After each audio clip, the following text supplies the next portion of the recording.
Hello everyone. हम आज आपके लिए बहुत ही इम्पोर्टेंट चैप्टर के साइंस से फिजिक्स में आपको हम प्रकाश का परावर्तन पढ़ाएंगे, जो हम की 10th क्लास के बेसिस से पढ़ाएंगे। ठीक, तो देखिए प्रकाश क्या होता है। यदि आप किसी कमरे में बैठे हैं, ठीक, तो वहाँ पर आपकी लाइट्स ऑन है तो आपको वस्तुएं दिख रही हैं। ठीक, अगर एक समय लाइट ऑफ कर दी जाती हैं तो क्या होता है, आपको कमरे में रखी वस्तु नहीं दिखाई देती। इसका कारण क्या है? इसका मतलब है वहाँ पर प्रकाश नहीं है। तो क्या होता है, प्रकाश की सहायता से हम वस्तुओं को देखते हैं। ठीक, तो क्या होता है, प्रकाश हमारी आंखों को सेंसिटिविटी या क्या कहता है, संवेदना उत्पन्न करता है। ठीक, तो प्रकाश की जो हमारी संवेदना उत्पन्न करता है आंखों को, जिसकी सहायता से हम वस्तुओं को देखते हैं। तो क्या होता है, और एक बात बता सकते हैं, प्रकाश एक बार की ऊर्जा होती है जिसकी सहायता से हम वस्तुओं को देखते हैं, जो कि हम आपको 10th क्लास के बेसिस से पढ़ा रहे हैं। तो आपको हम 10th क्लास के बेसिस से पढ़ाएंगे। ठीक, और ये अगर आप 12th बेस से पढ़ते हैं उसमें बताया जाएगा ये इलेक्ट्रोमैग्नेटिक वेव होती हैं। इलेक्ट्रोमैग्नेटिक स्पेक्ट्रम का एक भाग होता है विबग्योर, जिससे क्या हो, जिसकी तरंग दैर्ध्य 4000 से 8000 एंगस्ट्रॉम होती है, जिसकी सहायता से हम वस्तुओं को देखते हैं। ये इलेक्ट्रोमैग्नेटिक स्पेक्ट्रम का ये भाग है विबग्योर, जिससे हम ये हमारा क्या होता है, विजिबल होता है। ठीक, तो जिसकी सहायता से हम वस्तुओं को देखते हैं। चलिए, अगर हम आपको 10th क्लास की बेसिक डेफिनेशन बताते हैं, क्या होगा। प्रकाश वह विकिरण होता है जो हमारी आंखों को संवेदित करता है और जिसकी सहायता से हम वस्तुओं को देखते हैं। क्या होता है, एक जो हमारी आंखों का संवेदना उत्पन्न करता है और जिसकी सहायता से हम वस्तुओं को देखते हैं, वो क्या होता है, प्रकाश होता है। वो जो बात कह रहे हैं वही चीज हम लिख लेंगे। ठीक, क्या होता है, प्रकाश वह विकिरण होता है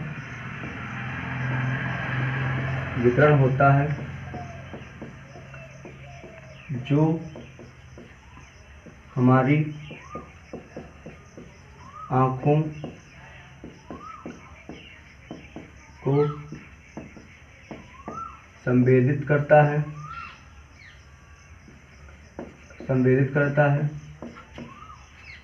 वह प्रकाश वह विकिरण जो हमारी आँखों को संवेदित करता है, जिससे हम देखिए क्या होता है, प्रकाश वह विकिरण होता है जो हमारी आंखों को संवेदित करता है और जिससे हम वस्तुओं को देखते हैं, वो क्या कहलाता है, प्रकाश कहलाता है। ठीक, तो ये प्रकाश हो गया। ठीक, और हमने आपको क्या बताया था, ये एक इलेक्ट्रोमैग्नेटिक वेव होती है। ठीक, जो कौन सी विबग्योर वाली जो होती है, क्या इलेक्ट्रोमैग्नेटिक वेव होती है। ठीक, इलेक्ट्रो स्पेक्ट्रम का एक भाग है ये।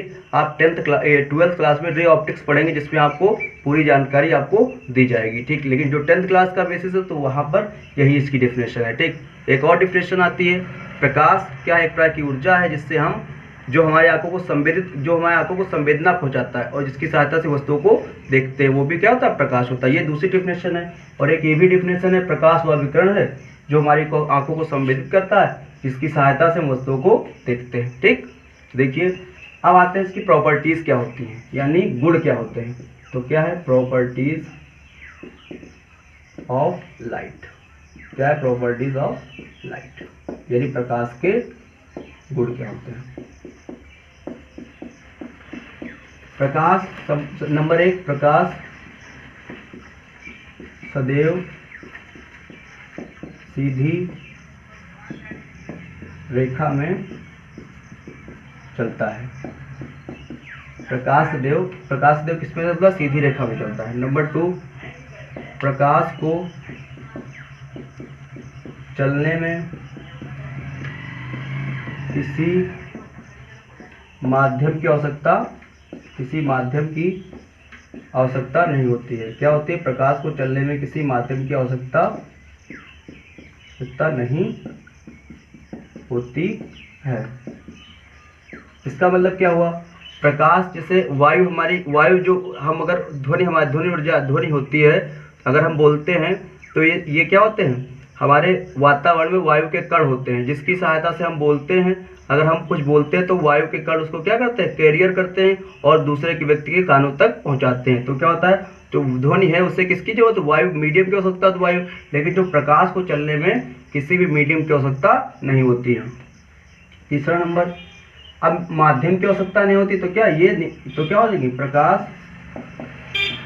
निर्वात में भी चल सकता है। प्रकाश निर्वात में भी चल सकता है।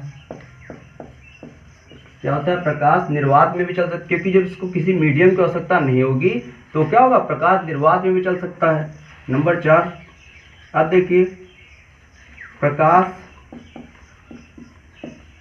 की चाल 3 × 10⁸ मीटर पर सेकंड होती है, या आप कह सकते हैं 3 × 10⁵ किलोमीटर प्रति सेकंड, यानी कि 1 सेकंड में लाइट कहाँ तक पहुंच जाएगी, 3 लाख किलोमीटर की दूरी तय कर सकती है। यानी प्रकाश 1 सेकंड में कितनी दूरी तय कर सकता है, 3 × 10⁵ किलोमीटर प्रति सेकंड। ठीक, अब आप लोग इसे वीडियो पॉज में नोट कर लेंगे, तो आगे जो प्रॉपर्टीज है मैं प्रकाश की बताने जा रहा हूँ। ठीक, तो आप इसे नोट कर लेंगे। ठीक, अब 5वां पॉइंट देख लीजिए,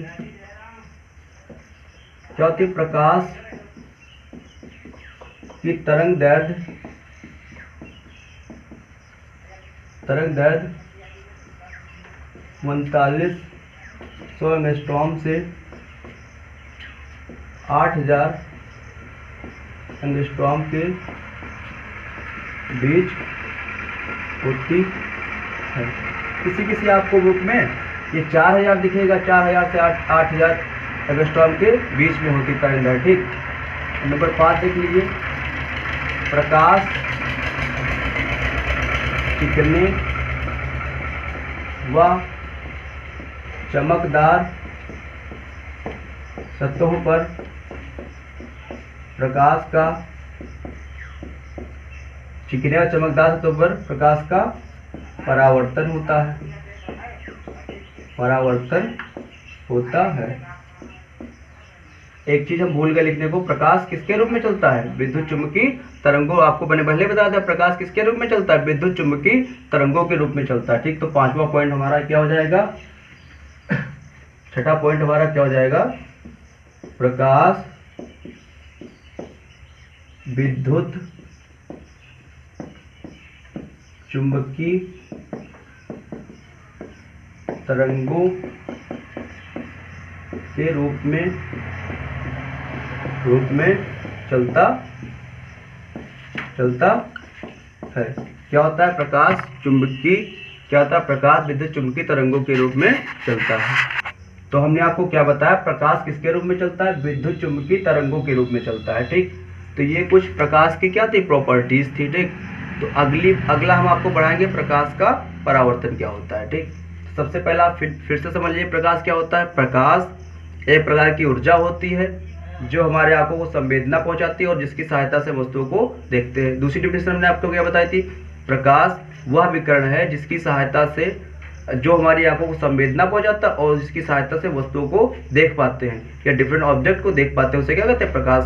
क्या होता है, प्रकाश कहलाता है। क्या प्रकाश वह विकिरण है जिसकी सहायता से जो हमारी आंखों को संवेदित करता है और जिसकी सहायता से वस्तुओं को देख पाते हैं, क्या कहलाता है, प्रकाश कहलाता है। ठीक, तो ये सब कुछ प्रकाश की प्रॉपर्टीज थी हमने बताया। अब आपको हम बताएंगे इसके क्या बताएंगे, आपको हम प्रकाश का परावर्तन बताएंगे क्या होता है। ठीक, अब देखिए प्रकाश का परावर्तन क्या होता है।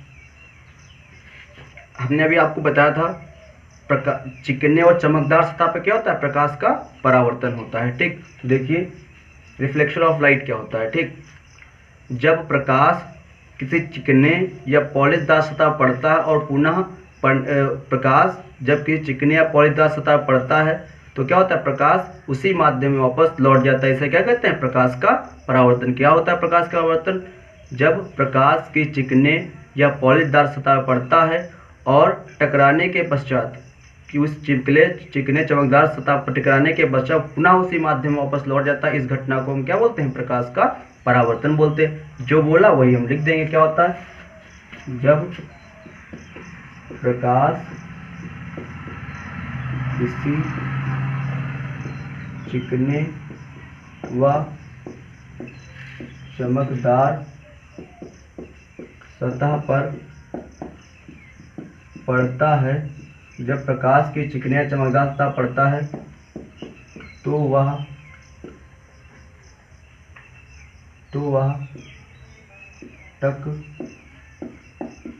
वह टकराने के पश्चात पुनः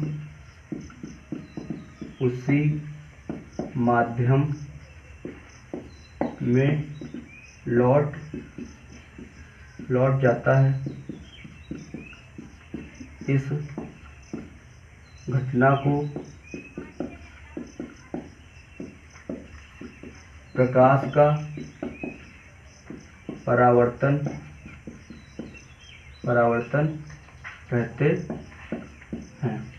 क्या होता है, जब प्रकाश किसी चिकने, मान लिया कोई एक चिकना चमकदार सतह पर है, जहाँ पर एक रे ऑफ लाइट आई और पुनः उसी माध्यम में वापस लौट गई। जो आई उसे हमने क्या बोला, आपतित किरण, और जो गई उसे परावर्तित किरण हमने बोला। क्या होता है, जब प्रकाश की चिकने या पॉलिशदार सतह पड़ता है और पुनः टकराने के पश्चात पुनः उसी माध्यम में वापस लौट आता है, इस घटना को क्या कहते हैं, प्रकाश का परावर्तन कहते हैं। क्या होता है, जब प्रकाश के चिकने या चमकदार सतह पड़ता है या पॉलिशदार सतह पड़ता है और पुनः उसी माध्यम में वापस लौट आता है, इस घटना को क्या बोलते हैं, प्रकाश का परावर्तन बोले। जो आती है उसे आपतित किरण, जो जाती है उसे परावर्तित किरण बोलते हैं। ठीक, अब देखिए प्रकाश परावर्तन के नियम क्या होते हैं। दो नियम हैं, मैं आपको इसे बताऊंगा। आप लोग इसे वीडियो पॉज करके नोट लिख सकते हैं। क्या होता है, रिफ्लेक्शन ऑफ लाइट की डेफिनेशन। क्या होता है, law of reflection of light क्या होता है। एक हम क्या लेते हैं, चिकनी चमकदार सतह ले लेते हैं। फिगर से समझ लेंगे, बिल्कुल जो फिगर बनाएंगे उसी से डेफिनेशन निकल आती है, उसी से लॉ निकल आएंगे। मतलब एक्स एक्स डैश है। ठीक, जब कोई प्रकाश किरण, जिसे क्या बोलते हैं हम, इंसिडेंट रे, हिंदी में से हम बोलते हैं आपतित किरण, ठीक, और जो गई उसे हमने क्या बोला, परावर्तित किरण। क्या होता है, रिफ्लेक्टेड रे, और बीच में हमारा क्या बनता है, अभिलंब। और ये क्या होता है, बी क्या होता है यहाँ पर, इंसिडेंस पॉइंट, यानी आपतन बिंदु।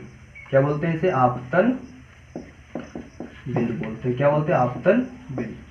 और ये क्या होता है, इसे इंग्लिश में बोलते हैं नॉर्मल, इसे हिंदी में बोलते हैं अभिलंब। क्या होता है, आपतित किरण, ये पहला नियम है। आपतित किरण आपतन बिंदु पर अभिलंब तथा परावर्तित किरण तीनों एक ही तल में होते हैं। जहां पर ये तीनों तल मिलते हैं उसे क्या बोलते हैं, आपतन बिंदु बोलते हैं, इंसिडेंस पॉइंट बोलते हैं। क्या बोलते हैं, पहला नियम क्या हो जाता है हमारा, आपतित किरण आपतन बिंदु पर अभिलंब तथा परावर्तित किरण तीनों एक ही तल में होते हैं। तो क्या लिख, जो हमने बोला है वही चीज लिख लेंगे। क्या हमने बोला है, आप क्या बोलते हैं, आपतित किरण। क्या होगा, आपतित किरण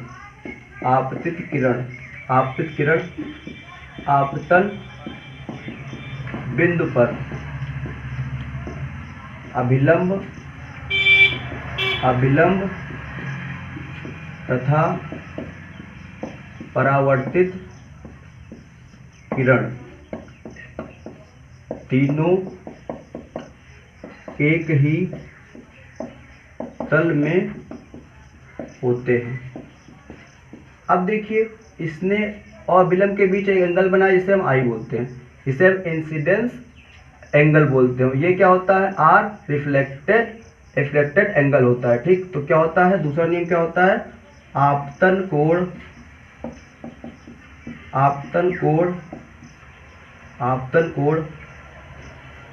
तथा परावर्तन कोण सदैव बराबर होते हैं। क्या होता है, आपतन कोण, इसे हम क्या बोलते हैं, आपतन इंसिडेंस एंगल बराबर क्या, रिफ्लेक्टेड एंगल आर। क्या होता है, आपतन कोण, यानी आपतन कोण और परावर्तन कोण सदैव आपस में बराबर होते हैं। तो ये दो नियम आपको आए, रिफ्लेक्शन ऑफ लाइट के दो नियम। कौन सा, पहला कौन सा नियम क्या है, आपतित किरण आपतन बिंदु पर अभिलंब तथा परावर्तित किरण तीनों एक ही तल में होते हैं। क्या बोलते हैं? आपतित किरण, आपतन बिंदु पर अभिलंबता, परावर्तित किरण तीनों एक ही तल में होते हैं। दूसरा क्या है? आपतन कोण सदैव परावर्तन कोण के बराबर होता है, एंगल आई बराबर एंगल आर। ये क्या थे? कुछ यहाँ पे क्या हो रिफ्लेक्शन के दो नियम थे। तो आज का वीडियो हम लोग यहीं तक रखेंगे। अगले वाले वीडियोस में हम मिरर के बारे में बताएंगे। ठीक, अगर ये मेरा पीसीएम क्लास है, अगर आपको अच्छा लगे तो आप इसे मेरा चैनल सब्सक्राइब कर सकते हैं और शेयर कर सकते हैं। तब तक के लिए धन्यवाद।